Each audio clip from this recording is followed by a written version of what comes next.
बहुत समय पहले की बात है। शहपुर नामक एक बहुत ही छोटा सा गांव था। वहां के लोग हंसी खुशी एक दूसरे के साथ मिलकर रहते थे।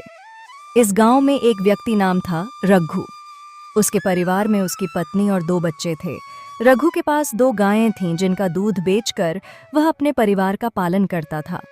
इस गांव की सबसे बड़ी समस्या थी पानी की, क्योंकि पूरे गांव में केवल एक ही तालाब था। लोग इसी तालाब से पानी भरकर अपने दैनिक जीवन की जरूरतें पूरी करते थे। गांव में और कोई पानी का साधन न होने की वजह से गांव के लोगों को इसी तालाब के पानी पर निर्भर रहना पड़ता था। हालांकि लोग अपनी इस जीवन शैली से खुश थे। कुछ समय ऐसे ही हंसी खुशी चलता रहा। लेकिन एक दिन जब गांव के कुछ लोग तालाब पर पानी भरने जाते हैं तो देखते हैं कि तालाब में बड़े बड़े मगरमच्छों ने कब्जा कर लिया है। अब लोग तालाब से पानी भरना छोड़ देते हैं क्योंकि मगरमच्छ उन्हें मार सकते थे। कुछ दिनों बाद कुछ लोगों ने हिम्मत करके तालाब से पानी लाने की कोशिश की, लेकिन मगरमच्छ उन्हें भी मारकर खा गए। इस घटना से पूरे गांव में भय और हड़कंप मच गया। अरे देखो भाई लोग, तालाब के इन बड़े मगरमच्छों ने हमारे गांव के 2 लोगों को मार दिया। अगर ऐसा ही चलता रहा तो धीरे धीरे यह पूरा गांव खत्म हो जाएगा। भाई रामू, अगर हम इन मगरमच्छों के निवाले नहीं भी बने, बूंद पानी को तरस तरस कर मर जाएंगे। हाँ भाई लोग, यह तो बहुत बड़ी समस्या हो गई है। अगर हम तालाब के पास भी जाएंगे तो ये मगरमच्छ हमें मार डालेंगे।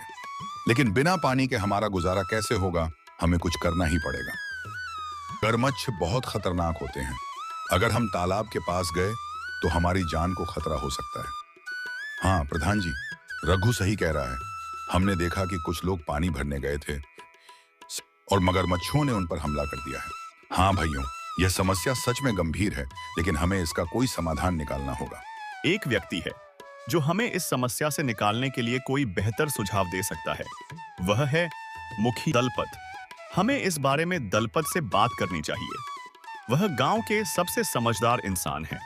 वह इस समस्या का कोई न कोई हल निकाल ही लेंगे। राजू और बिरजू, तुम दोनों मुखिया के घर जाओ और उनसे कहो कि प्रधान जी ने उन्हें तुरंत याद किया है।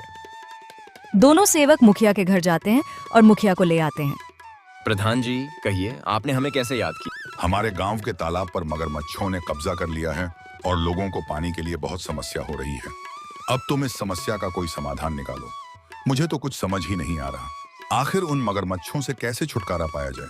फिर उन मगरमच्छ मुखिया गहरी सोच में पड़ जाता है और फिर उसे एक उपाय सोचता है और वह प्रधान जी से कहता है, प्रधान जी, मगरमच्छों से लड़ना आसान नहीं है।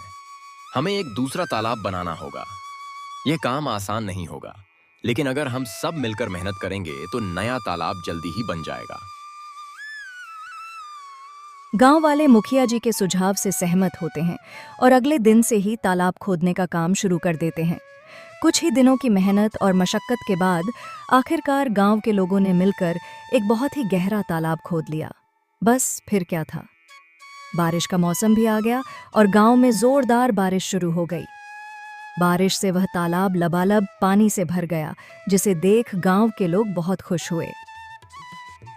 अरे रघु, ये देखो, हमारा तालाब कैसे पानी से भर गया है। अब हमें पानी के लिए उस मगरमच्छ वाले तालाब में जाने की जरूरत नहीं पड़ेगी।